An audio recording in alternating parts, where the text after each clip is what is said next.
Assalamualaikum warahmatullahi wabarakatuh. Perkenalkan, nama saya Tadi Fadilah dengan NIM D23040063. Jadi saya akan mempresentasikan tentang keterampilan dasar mengajar. Yang pertama, pengertian KDM. Keterampilan dasar mengajar adalah serangkaian kemampuan atau kecakapan khusus yang harus dikuasai oleh setiap guru agar proses pembelajaran dapat berjalan secara efektif, efisien, dan profesional. Selanjutnya, tujuan KDM. Tujuan keterampilan dasar mengajar adalah memberdayakan guru untuk mengelola proses pembelajaran secara profesional, efektif, dan efisien demi tercapainya tujuan pendidikan secara maksimal.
Semuanya sudah siap belajar? Siap.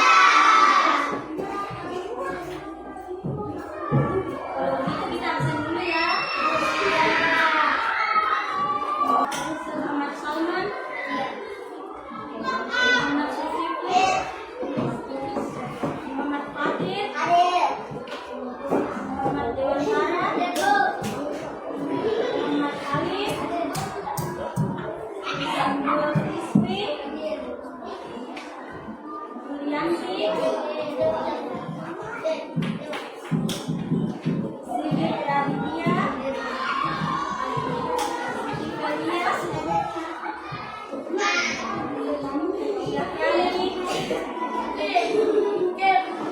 Rafni, Imani,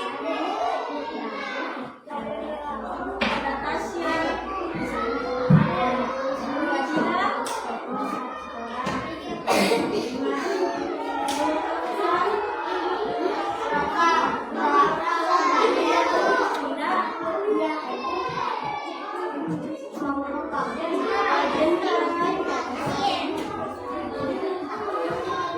Jadi berapa temannya tidak hadir ini hari? Ada dua. Bunda. Jadi semua dua. Tiga.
lagi. Mantap.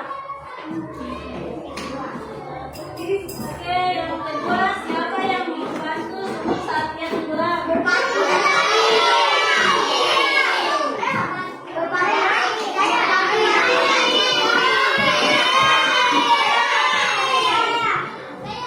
Oke, semuanya hebat. Tepuk tangan dulu. Terus yang ketiga, apa masalah yang dihadapi oleh tokoh utama? Pasang.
Assalamualaikum warahmatullahi wabarakatuh. Perkenalkan, nama saya Fadila dengan NIM B23040063, mata kuliah Mikro Teaching 2. Jadi saya akan mempresentasikan matriks identifikasi penerapan KDM di kelas 2, terlaksana dan tidak terlaksananya.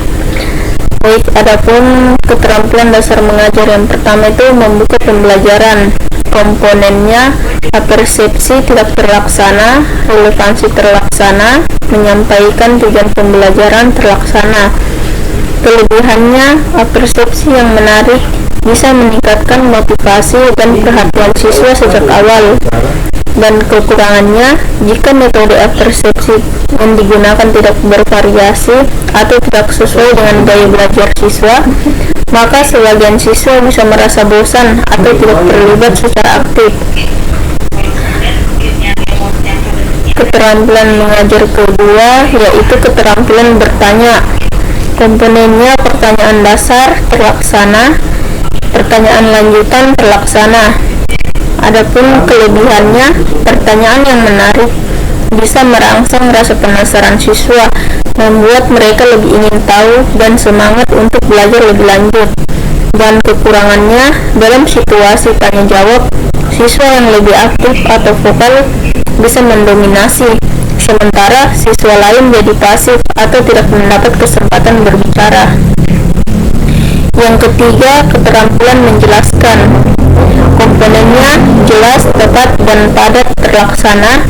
Yang kedua, menggunakan contoh bahasa mudah terlaksana.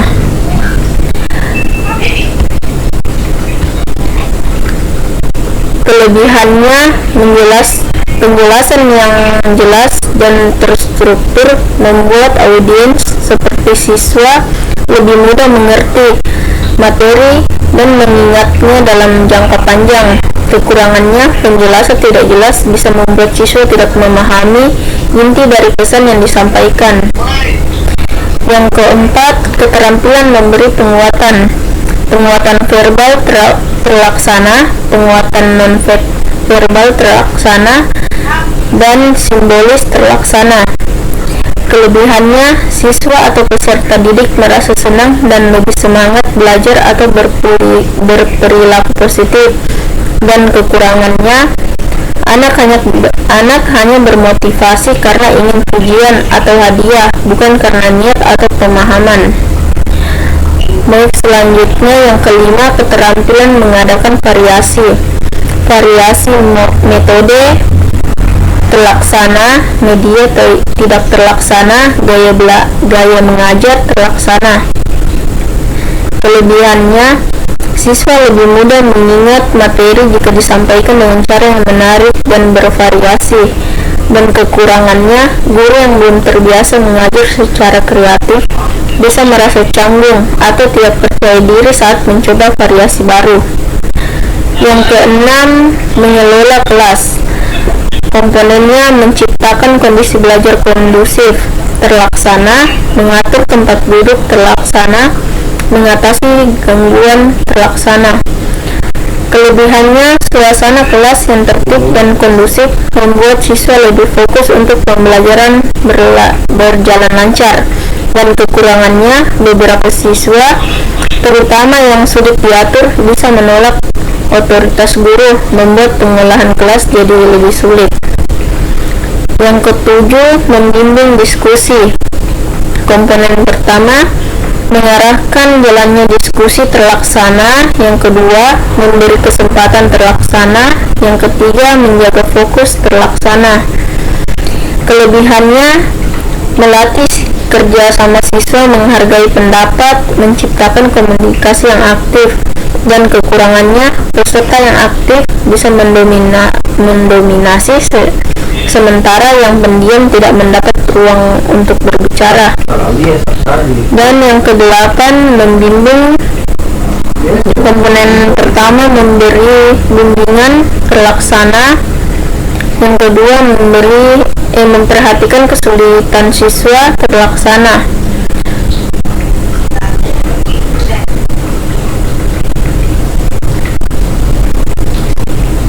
Yang kedelapan, membimbing kelompok kecil dan perorangan. Komponen awalnya memberi bimbingan personal terlaksana, yang kedua memperhatikan kesulitan siswa terlaksana. Adapun kelebihannya meningkatkan kerjasama dan diskusi antar anggota dan mendorong pembelajaran kolaboratif. Dan kekurangannya, siswa dalam satu kelompok bisa berada pada tingkat pemahaman yang berbeda sehingga sulit menyamakan pendekatan. Dan komponen yang terakhir itu keterampilan menutup. Komponen pertama menyimpulkan terlaksana, memberi refleksi tidak terlaksana, memberikan tindak lanjut atau PR tidak terlaksana. Kelebihannya, pengulangan poin-poin penting di akhir pelajaran membantu siswa mengingat materi lebih lama, dan kekurangannya, penutup yang lemah membuat siswa kesulitan melihat hubungan antar topik. Baik, sekian presentasi dari saya akhiri. Assalamualaikum warahmatullahi wabarakatuh.